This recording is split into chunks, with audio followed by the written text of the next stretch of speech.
talking about a guy that we kind of have to talk about a little bit here, but I don't want to continue talking about. So let's get him done right off the bat. Let's talk about it. Saquon Barkley reacting to the booing because that's been a big thing all last week about the fact that he's going to get booed. He didn't think he was going to get booed. Yes, he got booed every single time he touched the ball. He was asked about it. He said it's kind of hard not to hear that. I think I didn't help myself when I said earlier this week I didn't think that I was going to get booed, but they're booing for a reason. It's a compliment at the end of the day. That's how I look at it. It's not a compliment. They don't like you. Let's be honest. I understand I understand what he's trying to say. It hurts because also look at the talent that he is that we don't have anymore. Yep. Like we could have had a couple more wins if we had like a Barkley on our team. But we don't. We could have been a contender. But then again, at the same time, we also would have had the nice offensive line, shiny new toy, part of the issue is like, I don't know if he was complaining what he's doing now, but let's be honest, guys. If he was a Giant, he wouldn't be doing that.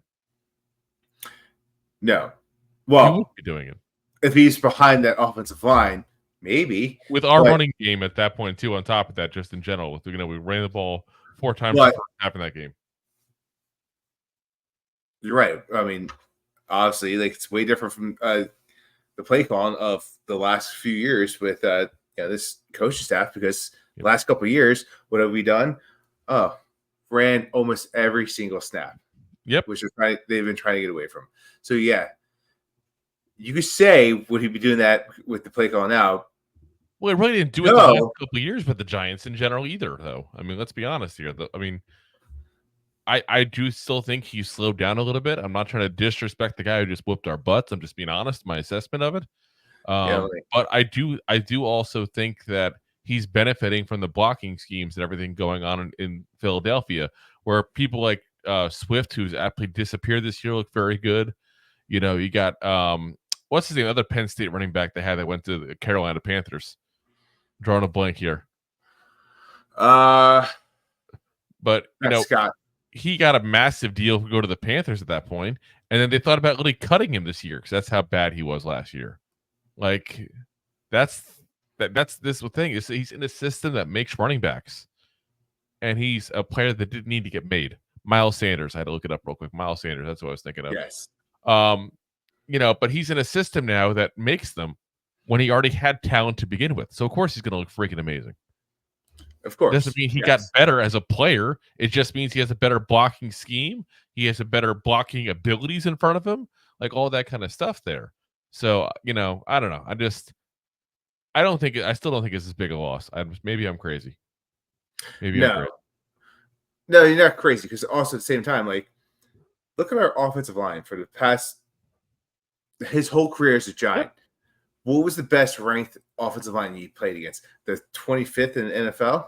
We'll play 4, probably around there. So, now you're playing with the top 10 offensive line. Yeah. In the ballpark. He looks better all of a sudden, randomly. Yeah. Almost but here, let's like the blocking. But let's also wait for this. Once again, and I hate to wish ill on someone, but he has an injury bug. Yep. So let's praise this guy and let him get hurt in week 14 when you're trying to go to the playoffs. Yeah. He's not there for important games. I don't think this is a compliment. I think he's looking at it wrong. It's not a compliment. It's a show of we feel, and I don't mean we like me and Rob because we don't feel disrespected by the whole thing. We couldn't care less where he went. But we as a fan base feel disrespected. That's all it is. He also said he found it crazy to see fans burning his jerseys in the parking lot. I gotta agree with him on that. Really, burning his jersey in the parking lot. This has been a while, guys. Now, you're supposed to have some time to tone down. Yeah. There's those people that probably had Barkley jerseys that burned it on the internet and said, "I'm buying another one." Just to burn it at his first first MetLife game. Yeah, I mean, there's definitely sick people out there like that. It's. I feel like like Tinder should be like taking like video files of like who's doing that and like just go ahead and do face recognition, just boot them off the sites. I'm going to imagine that they happen with a bad breakup in a relationship. If they're that way over a running back leaving for another team, like seriously, that is Yeah. not. That's nothing crazy. Saquon also talked about the booing as well for Daniel Jones because listen, they're buddies. They actually were in contact after he signed with the Eagles still and everything. He seemed pretty friendly after the game and all. He said the boos for him suck too. Fans don't get it. They give us a hard time. We know sometimes the games don't go the way we would like, but he works his, I'll say gluteus maximus, but he said a different word that starts with A, off. And he'll do anything for the organization to try to win a Super Bowl. And likewise, when I was here, they're a good team, and sometimes games aren't going to go the way they want to go. And I know the fans are over it, and the fans are tired of the BS and same old stuff. But it's sad because these guys who don't care in this league, that's right, but because there's guys who don't care in this league, and there's guys who do care, and he's one of those guys. So it sucks to see that. I don't think anybody's really questioning Daniel Jones's Statue. drive and his Yeah. work ethic. I don't think that's ever been questioned, guys. And if I am, it's hard for me to say that if I was Daniel Jones, because how do you not take it personal? You're getting booed at your home stadium. Like it's hard not to take that personal. But if I'm someone like Barkley looking as an outsider looking in, to me, the boos are really not an indictment on Jones as much as an indictment on this front office for allowing him to be the quarterback for a 6th year with nobody to compete with him. Because that's why Jones pisses me off when I see him on the field. It's not because it's Jones. It's it's because it's a failed quarterback that we're stuck with for multiple years. There's definitely that. Let's be like real. Like, listen, if you're in the tri-state area, like, and you're the losing quarterback, like, you can still be having a good game. But if your team's losing and like you're not doing the extra drive, we're a salty crowd. Like, you're gonna get booed. Like, you need tough skin to be in this market. We're definitely a "what have you done for me lately" kind of market too. Yeah. Like 2 weeks ago, we're talking, oh, maybe he's not so bad after all. Now we want to kill him. Well, not really. Yeah. I just want to kill him, but we want to bench him. You know. I got to be careful now. We have people burning jerseys. Who knows what's next? Oh, jeez. Hopefully not at their car. Yeah, but it's like you can't blame the fans. And again, I don't think it's as much a thing against Jones. Here's the weird thing. I don't think the fan base, even the ones who don't like Jones as the quarterback, and maybe it's just because this is kind of how I feel, and I'm just kind of projecting this to the whole fan base. People can let me know in the comments if I'm crazy. I don't think the fans hate Jones. They're just frustrated with him. There is a difference. Yeah. Like the Cleveland fans, you heard them applauding when Deshaun Watson got injured. They hate him. Yeah. Well, I mean.